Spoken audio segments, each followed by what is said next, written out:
Everyone, कैसे हो आप सभी। स्वागत है आपका अपने चैनल टीचिंग विद बानी में। आई होप आप सभी अच्छे होंगे और अपनी तैयारी को बेहतर कर रहे होंगे। दोस्तों, आज की जो हमारी क्लास है वो आलोचना से है। आलोचना की हमारी एक क्लास और आ चुकी है। आज हमारे आलोचना की दूसरी क्लास है। तो चलिए आज ये वीडियो को स्टार्ट करते हैं। उससे पहले अगर आप चैनल पे पहली बार आए हो तो चैनल को सब्सक्राइब और वीडियो को लाइक जरूर करना। आज का हमारा पहला क्वेश्चन है, आचार्य हजारी प्रसाद द्विवेदी के निबंधों की भाषा किस प्रकार की है? सरल हिंदी, राष्ट्रीय हिंदी, अलंकार युक्त हिंदी, संस्कृत निष्ठ हिंदी। जल्दी से बताइए सभी लोग, इसका राइट आंसर क्या होगा? हाँ जी दोस्तों, आचार्य हजारी प्रसाद द्विवेदी के निबंधों की भाषा किस प्रकार की है? तो आपको याद रखना, जो आचार्य हजारी प्रसाद द्विवेदी है इनके निबंधों की भाषा संस्कृत निष्ठ हिंदी है। तो इसका राइट आंसर क्या होगा? Option D. आपको याद रखना, जो आचार्य हजारी प्रसाद द्विवेदी हैं इन्होंने भाव और विषय के अनुसार भाषा का प्रयोग किया है। इनकी भाषा के दो रूप दिखाई पड़ते हैं। कौन कौन से? प्रांजल व्यवहारिक भाषा, संस्कृत निष्ठ शास्त्रीय भाषा। क्या? प्रांजल व्यवहारिक भाषा, व्यवहारिक भाषा। और दूसरा कौन सा रूप दिखाई पड़ता है? तो आपको याद रखना, संस्कृत निष्ठ, संस्कृत निष्ठ शास्त्रीय भाषा, शास्त्रीय भाषा। मैंने आपको क्या बताया? आचार्य हजारी प्रसाद द्विवेदी के निबंधों की भाषा किस प्रकार की है? तो आपको याद रखना, आचार्य हजारी प्रसाद द्विवेदी के निबंधों की भाषा संस्कृत निष्ठ हिंदी है। इन्होंने भाव और विषय के अनुसार भाषा का प्रयोग किया है। इनके भाषा के दो रूप दिखाई पड़ते हैं। कौन कौन से? प्रांजल व्यवहारिक भाषा और संस्कृत निष्ठ शास्त्रीय भाषा। अब ये दोनों पॉइंट अपनी कॉपी में जरूर लिखना, दोनों पॉइंट बहुत इंपॉर्टेंट है। हमारा नेक्स्ट क्वेश्चन है, शुद्ध कविता की खोज के रचनाकार कौन है? अज्ञेय, मुक्तिबोध, डॉक्टर नामवर सिंह या दिनकर। चलने से बताइए इसका राइट आंसर क्या होगा? हाँ जी दोस्तों, शुद्ध कविता की खोज के रचनाकार कौन है? तो दोस्तों आपको याद रखना, जो शुद्ध कविता की खोज है इसके रचनाकार रामधारी सिंह दिनकर जी हैं। तो इसका राइट आंसर क्या होगा? Option D. ये रामधारी सिंह दिनकर की आलोचनात्मक कृति है। अब इधर से बात करें कि रामधारी सिंह दिनकर की और कृतियां कौन कौन सी हैं, तो कौन सी है? हुंकार, बहुत पूछी जाती है, हुंकार किसकी कृति है? तो आपको याद रखना, रामधारी सिंह दिनकर की है। कुरुक्षेत्र, कुरुक्षेत्र। और कौन सी पूछी जाती है? धूप छां, धूप छां। और कौन सी पूछी जाती है? रश्मि रथी, रश्मि रथी। और इनकी एक रचना जो बहुत पूछी जाती है, धूप और धुआं, धूप और धूप और धुआं। ये भी इनकी बहुत इंपॉर्टेंट कृति है, बहुत बार पेपर में पूछी जाती है। मैंने आपको क्या बताया? शुद्ध कविता की खोज के रचनाकार कौन है? तो आपको याद रखना, जो शुद्ध कविता की खोज है इसके रचनाकार रामधारी सिंह दिनकर जी हैं। इनकी यह आलोचनात्मक कृति है। दिनकर की अगर और कृतियों की बात करें तो हुंकार, कुरुक्षेत्र, धूप छां, रश्मि रथी, धूप और धुआं, जिसमें ये दोनों बहुत इंपॉर्टेंट है, बहुत बार पेपर में पूछी गई है। धूप और छां किसकी रचना है, किसकी कृति है? तो आपको याद रखना, ये रामधारी सिंह दिनकर की है। धूप और धुआं पूछी जाए तो ये भी रामधारी सिंह दिनकर की कृति है। हमारा नेक्स्ट क्वेश्चन है, हिंदी में स्त्री विमर्श की अवधारणा को चर्चा में लाने का श्रेय किस कथाकार को दिया जाता है? कमलेश्वर, भीष्म साहनी, राजेंद्र यादव, काशीनाथ सिंह। जल्दी से बताइए सभी लोग, इसका राइट आंसर क्या होगा? दोस्तों, आप किसी भी स्टेट के TGT, PGT, KVS, NBS assistant professor की तैयारी कर रहे हो तो आपके लिए क्लास बहुत ज़्यादा इंपॉर्टेंट है। क्लास को पूरा जरूर देखना, लास्ट में अपना स्कोर जरूर बताना कि आज की क्लास में आपका स्कोर क्या रहा है। अभी इसका राइट आंसर बताइएगा। हिंदी में स्त्री विमर्श की अवधारणा को चर्चा में लाने का श्रेय किस कथाकार को दिया जाता है? तो दोस्तों आपको याद रखना, किसे दिया जाता है? राजेंद्र यादव को। इसका राइट आंसर क्या होगा? ऑप्शन सी, मैंने आपको क्या बताया, हिंदी में स्त्री विमर्श की अवधारणा को चर्चा में लाने का श्रेय कथाकार राजेंद्र यादव जी को दिया जाता है। इधर से आपको याद रखना, राजेंद्र यादव द्वारा रचित स्त्री विमर्श आलोचनात्मक ग्रंथ है। क्या है? स्त्री विमर्श, ये क्या है? एक आलोचनात्मक ग्रंथ है। हमारा नेक्स्ट क्वेश्चन है, लाला श्रीनिवास की संयुक्ता स्वयंवर की सच्ची समालोचना किसने की थी? रामचंद्र शुक्ल, बद्री नारायण चौधरी, भारतेंदु, बालकृष्ण भट्ट। जल्दी से बताइए इसका राइट आंसर क्या होगा। दोस्तों आज के जितने भी क्वेश्चन है ये प्रीवियस पेपर से लिए गए, तो सभी इंपॉर्टेंट है। बताइए इसका राइट आंसर क्या होगा।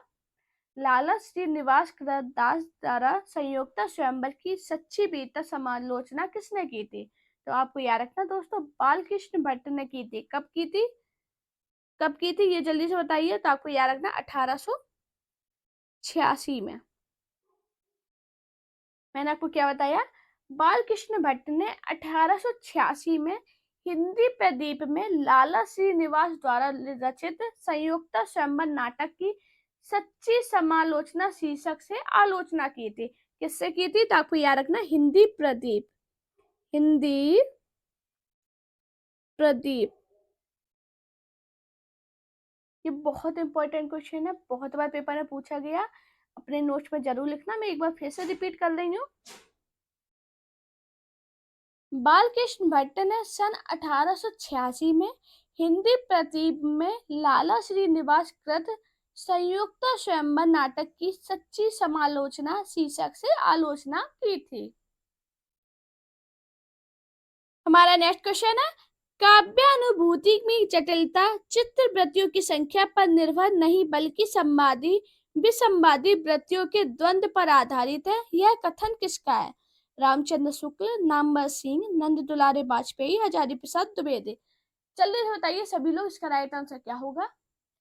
हाँ जी दोस्तों, आज मुझे सभी का स्कोर जानना है कि आपका स्कोर क्या रहता है। आप लोगों का कमेंट आया था ना कि मैं आप क्वेश्चन नंबर डाला कीजिए कि कौन सा क्वेश्चन नंबर है। तो देखो मैंने क्वेश्चन नंबर मेंशन किया है। अब आप सभी की जिम्मेदारी है, आप सभी को मुझे अपना कमेंट में स्कोर बताना कि आपका स्कोर क्या रहा है। देखते हैं कितने लोग सही कमेंट करते हैं, कितने क्वेश्चन सही जाते हैं, जिससे मुझे एक आइडिया लग जाएगा कि आपकी तैयारी कितनी है। और आप लोग टेंशन मत लीजिए, जब आपका अभी एग्जाम मैं सिलेबस पूरा कंप्लीट करा दूं, उसके बाद आपकी मैराथन क्लास स्टार्ट करेंगे, जिसमें आपको मैं ये नहीं बताऊंगी कि आज मैं इस टॉपिक से आपको क्वेश्चन करा रही, डायरेक्ट क्वेश्चन कराएंगे और आप सभी को आंसर करने, क्योंकि तब आपकी तैयारी हो चुकी होगी। तब मैं सभी को मिक्स लेके आपकी प्रैक्टिस सेट करवाऊंगी। तो आप बिल्कुल टेंशन मत लो, आपने बहुत विश्वास के साथ मुझसे पढ़ रहे हो, तो आप बिल्कुल टेंशन मत लो, मैं आपकी तैयारी पूरी कराऊंगी। अभी इसका राइट आंसर बताइएगा।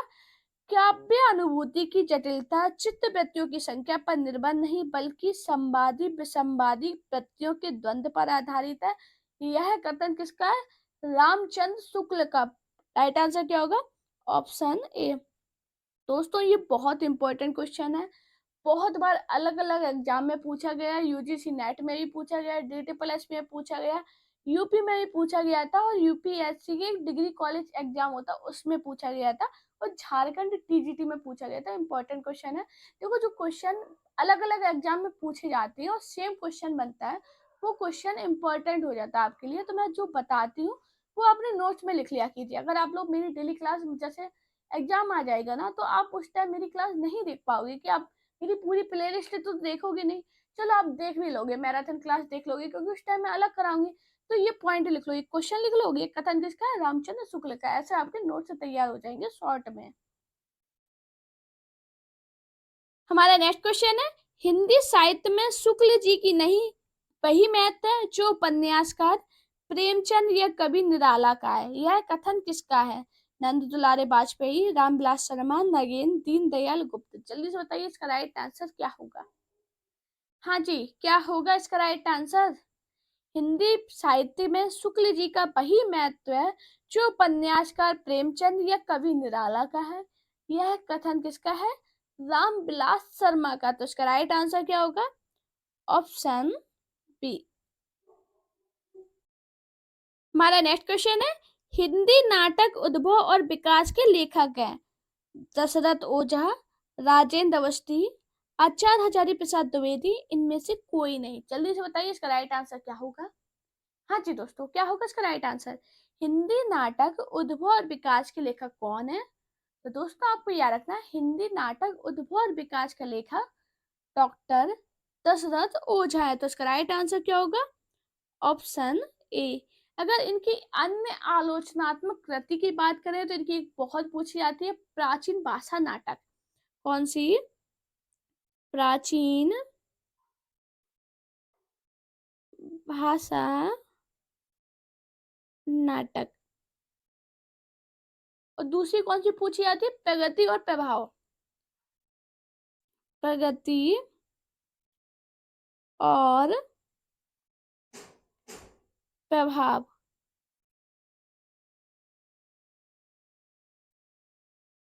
मैंने आपको क्या बताया, हिंदी नाटक उद्भव और विकास के लेखक डॉक्टर दशरथ ओझा हैं।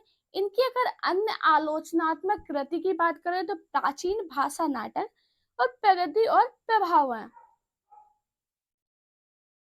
हमारा नेक्स्ट क्वेश्चन है, कविता की तीसरी आंख के रचनाकार है शेर जंग गर्ग, प्रभाकर क्षोत्रिय, मृदुल गर्ग, इनमें से कोई नहीं। जल्दी से बताइए सभी लोग, इसका राइट आंसर क्या होगा।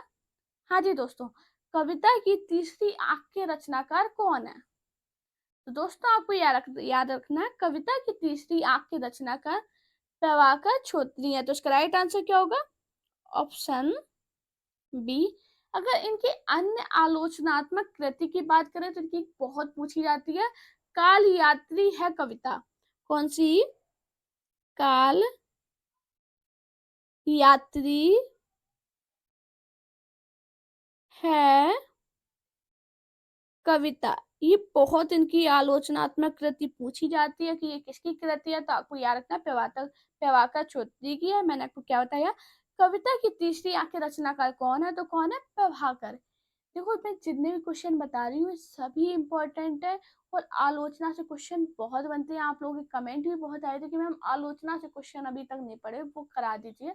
तो ये सब आपके लिए ही है, आप लोगों के कहने पे मैं करती हूँ।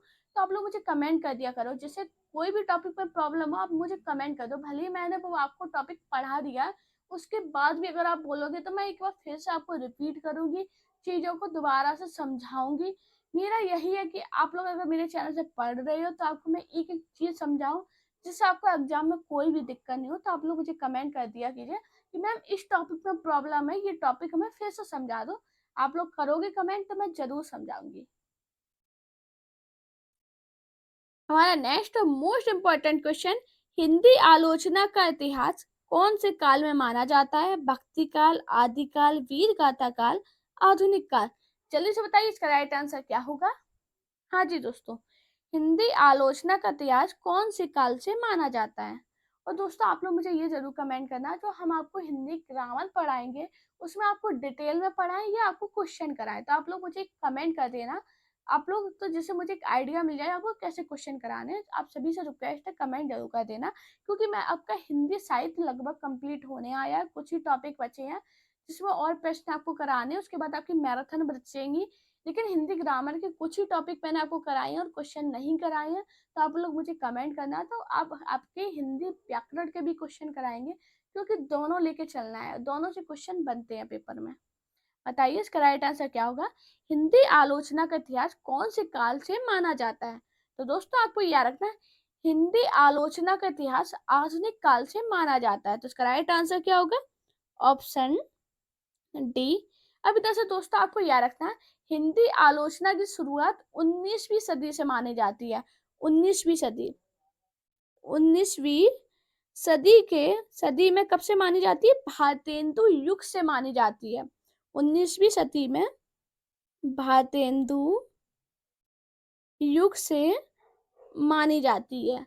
आपको याद रखना, भारतेंदु द्वारा रचित नाटक आधुनिक हिंदी साहित्य का प्रथम सैद्धांतिक आलोचना मानी गई है। हिंदी भारतेंदु द्वारा रचित कौन सा नाटक है, नाटक भारतेंदु द्वारा रचित नाटक है, उसे आधुनिक हिंदी साहित्य की प्रथम सैद्धांतिक आलोचना मानी जाती है। आपको याद रखना, मैंने जितने पॉइंट बताए ये इंपॉर्टेंट है, पेपर में एक ही क्वेश्चन बना इससे।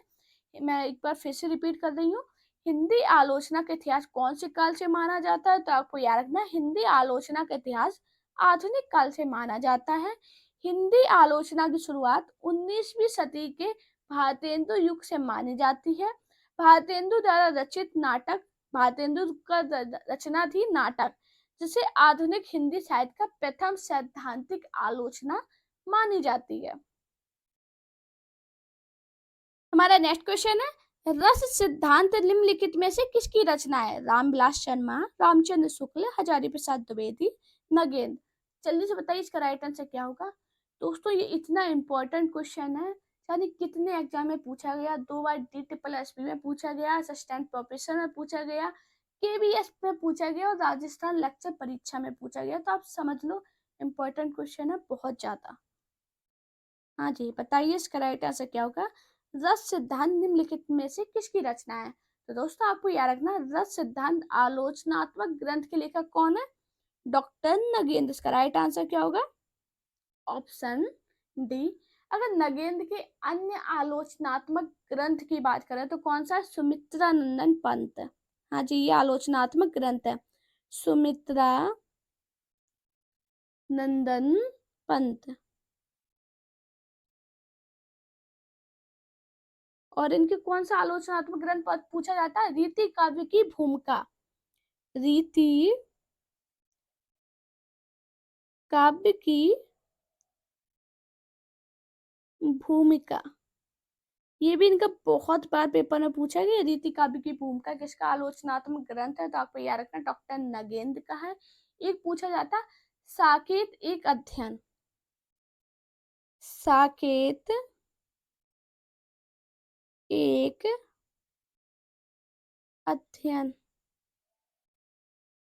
मैंने आपको क्या बताया? रस सिद्धांत निम्नलिखित में से किसकी रचना है? तो आपको याद रखना, रस सिद्धांत आलोचनात्मक ग्रंथ के लेखक कौन है? डॉक्टर नगेंद्र है। इनके अन्य आलोचनात्मक ग्रंथ कौन से हैं? सुमित्रा नंदन पंत, रीति काव्य की भूमिका और साकेत एक अध्ययन। हमारा नेक्स्ट क्वेश्चन है, कबीर के बीजक पर रची गई तृतीय टीका किसकी रचना है? पूरनदास, भगवान दास, जगजीवन दास, पलटू साहब। जल्दी से बताइए इसका राइट आंसर क्या होगा। हाँ जी, कबीर के बीजक पर रची गई तृतीय टीका किसकी रचना है? तो किसकी है? किसकी है? पूरन दास की। इसका राइट आंसर क्या होगा? Option A. मैंने आपको क्या बताया, कबीर के बीजक पर रची गई तृतीय टीका के रचनाकार पूरन दास हैं। हमारा नेक्स्ट क्वेश्चन है, निम्नांकित में से किस ग्रंथ के लेखक रामविलास शर्मा नहीं है?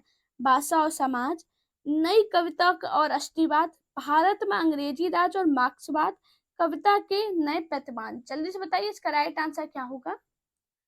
हाँ जी दोस्तों, क्या होगा इसका राइट आंसर? निम्नांकित में से किस ग्रंथ के लेखक रामविलास शर्मा नहीं है? तो किसके नहीं है? कविता के नए प्रतिमान के लेखक रामविलास शर्मा नहीं है। इसका राइट आंसर क्या होगा? Option D. अगर इधर से बात करें, चलो इसके लेखक रामविलास शर्मा नहीं है तो कौन है? तो आपको याद रखना, इस ग्रंथ के लेखक कौन है? डॉक्टर नामवर सिंह। कौन है? डॉक्टर नामवर सिंह। मैंने आपको क्या बताया, किस ग्रंथ के लेखक रामविलास शर्मा नहीं है? तो कविता एक नए प्रतिमान के लेखक रामविलास शर्मा नहीं है, इसके लेखक डॉक्टर नामवर सिंह है। हमारा नेक्स्ट क्वेश्चन है, अंतःकरण की वृत्तियों के चित्त का नाम कविता है, किसने कहा है? भारतेंदु हरिश्चंद्र, श्याम सुंदर दास, आचार्य महावीर प्रसाद द्विवेदी, रामचंद्र शुक्ल। जल्दी से बताइए इसका राइट आंसर क्या होगा। हाँ जी दोस्तों, क्या होगा इसका राइट आंसर? काफी लोग मुझे कमेंट करते हैं कि मैम लाइव आकर पढ़ाइए। देखो मैं लाइव तभी आऊंगी, आप लोग मेरे सब्सक्राइबर तो बढ़वाइए ना, थोड़े सब्सक्राइबर बढ़ाइए, मेरा सपोर्ट कीजिए, उसके बाद मैं लाइव आके भी पढ़ाऊंगी। ऐसा नहीं है मैं लाइव नहीं आऊंगी, लाइव आऊंगी। आप लोग मेरा सपोर्ट कीजिए, मेरे सब्सक्राइबर बढ़ाइए। आपको टारगेट है 5000 सब्सक्राइबर कराइए, मैं आपके सामने लाइव आऊंगी। बताइए राइट आंसर बताइएगा। अंतःकरण की वृत्तियों में चित्त का नाम ही कविता है, किसने कहा है? और आप लोग अगर ज़्यादा इंटरेस्ट लेते हो कि मैम कौन है, कहाँ से हैं, तो आप लोग मेरा टेलीग्राम अकाउंट और मेरा इंस्टाग्राम अकाउंट ज्वाइन कर लीजिए। आपको पता चल जाएगा मैम कहाँ से हैं, कहाँ पर रहती हैं, सब कुछ आपको पता चल जाएगा। बताइए इसका राइट आंसर क्या होगा। अंतःकरण की वृत्तियों के चित्र का नाम कविता है, किसने कहा है? महावीर प्रसाद द्विवेदी ने। इसका राइट आंसर क्या होगा? Option C. आप लोगों को बस सपोर्ट चाहिए, आप लोग मुझे सपोर्ट कीजिए। बहुत मेहनत करते हैं आपके लिए जो क्लास लाते हैं ना, इसके पीछे बड़ी मेहनत होती है। तो प्लीज आप सभी से रिक्वेस्ट कर रही हूँ, आप लोग सपोर्ट कीजिए, आप लोग सब्सक्राइब जरूर किया कीजिए चैनल को। हमारा नेक्स्ट क्वेश्चन है, आत्माराम के छद्म नाम से आचार्य महावीर प्रसाद द्विवेदी की आलोचना किसने की थी? बाबू श्याम सुंदर दास, झावर मल शर्मा, बाबू बालमुकुंद गुप्त, पंडित जगन्नाथ प्रसाद चतुर्वेदी। जल्दी से बताइए सभी लोग, इसका राइट आंसर क्या होगा? हाँ जी दोस्तों, आत्माराम की छद्म नाम से आचार्य महावीर प्रसाद द्विवेदी की आलोचना किसने की थी? बाबू किसने की थी? बाबू बाल मुकुंद गुप्त ने। तो इसका राइट आंसर क्या होगा? Option C.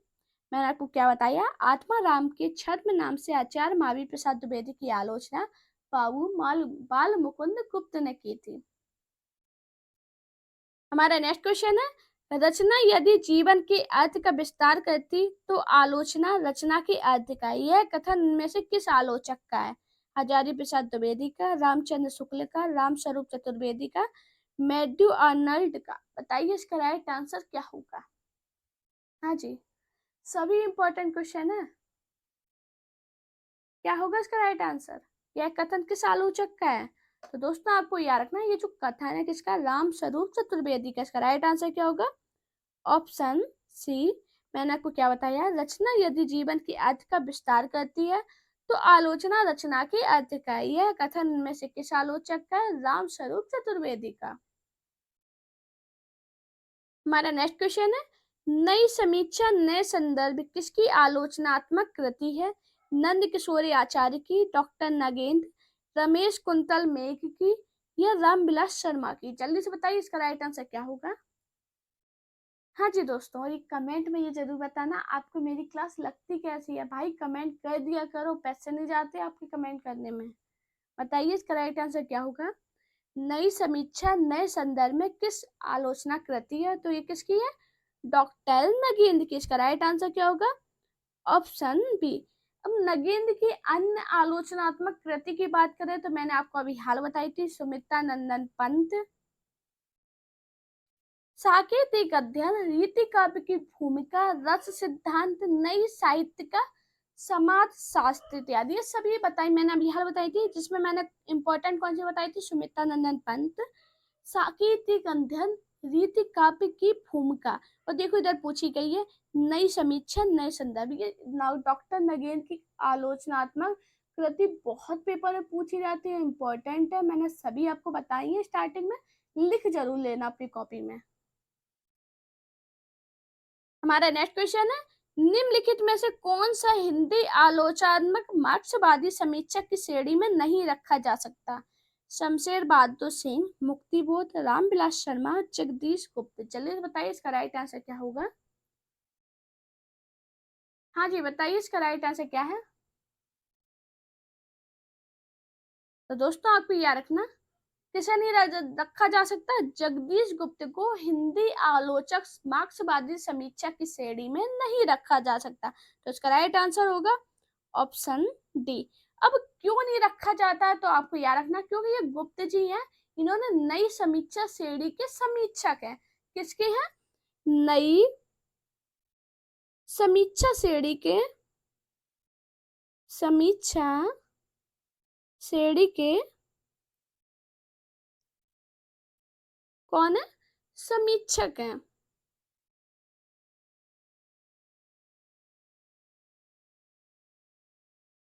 मैंने आपको क्या बताया? निम्नलिखित में से कौन सा हिंदी आलोचक मार्क्सवादी समीक्षक श्रेणी में नहीं रखा जा सकता? तो जगदीश गुप्त को हिंदी आलोचक मार्क्सवादी समीक्षा की श्रेणी में नहीं रखा जा सकता, क्योंकि गुप्त जी नई समीक्षा श्रेणी के समीक्षक हैं।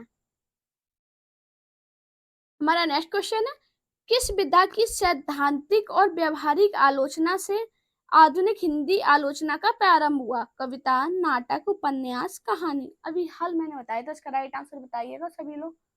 और ये इंपॉर्टेंट क्वेश्चन है, काफी एग्जाम में पूछा भी गया। देखो एक बार पहले मैंने बताया था, मैंने एक्सप्लेन किया था, तब आप लोगों ने लगा कि यार फालतू का एक्सप्लेन करती है। देखो ये क्वेश्चन बन गया, जिससे इसका राइट आंसर क्या होगा? नाटक।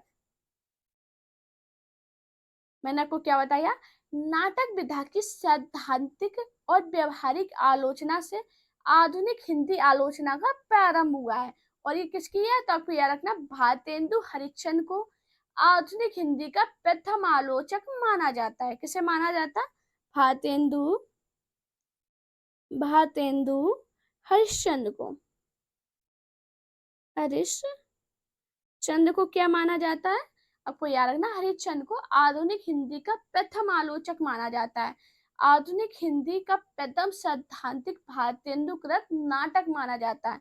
इस नाटक है ये भारतेंदु हरिश्चंद्र का पहला आलोचनात्मक है, इसीलिए इन्हें भारतेंदु हरिश्चंद्र को आधुनिक हिंदी का प्रथम आलोचक माना जाता है। हमारा नेक्स्ट क्वेश्चन है, मुक्तिबोध कविता और जीवन के विवेक नामक आलोचना पुस्तक किस समय कालीन कवि ने लिखी है? अरुण कमल, चंद्रकांत देव ताले, राजेश जोशी, विनोद कुमार शुक्ल। जल्दी से बताइए इसका राइट आंसर क्या होगा? हाँ जी दोस्तों, क्या होगा इसका राइट आंसर? मुक्तिबोध कविता और जीवन के विवेक नामक आलोचक पुस्तक किस समकालीन कवि ने लिखी है? चंद्रकांता देवताले। इसका राइट आंसर क्या होगा? Option B. मैंने आपको क्या बताया? मुक्तिबोध कविता और जीवन विवेक के नामक आलोचनात्मक पुस्तक समकालीन कवि चंद्रकांता देवताले ने लिखी है। हमारा नेक्स्ट क्वेश्चन है, निम्नलिखित में से किस मार्क्सवादी आलोचक ने तुलसी को श्रेष्ठ कवि माना है? शिवदान सिंह चौहान, रामविलास शर्मा, रंगे राघव, मुक्तिबोध। जल्दी से बताइए इसका राइट आंसर क्या होगा? हाँ जी, किसे माना है? जल्दी बताइए राइट आंसर क्या होगा? तो दोस्तों आपको याद रखना, रामविलास शर्मा ने तुलसी को श्रेष्ठ कवि माना है। तो इसका राइट आंसर क्या होगा? Option B. दोस्तों अगर आपको मेरी वीडियो पसंद आई हो तो वीडियो को लाइक कीजिए, चैनल को सब्सक्राइब कीजिए, अपने दोस्तों के साथ वीडियो को शेयर करना। साथ में मेरा टेलीग्राम अकाउंट टीचर विद बानी और इंस्टाग्राम अकाउंट वानी शर्मा ऑफिशियल पे मुझे फॉलो कीजिए। अपना प्यार और सपोर्ट चैनल पर इसी प्रकार बनाए रखिएगा। Thank you guys watching this video.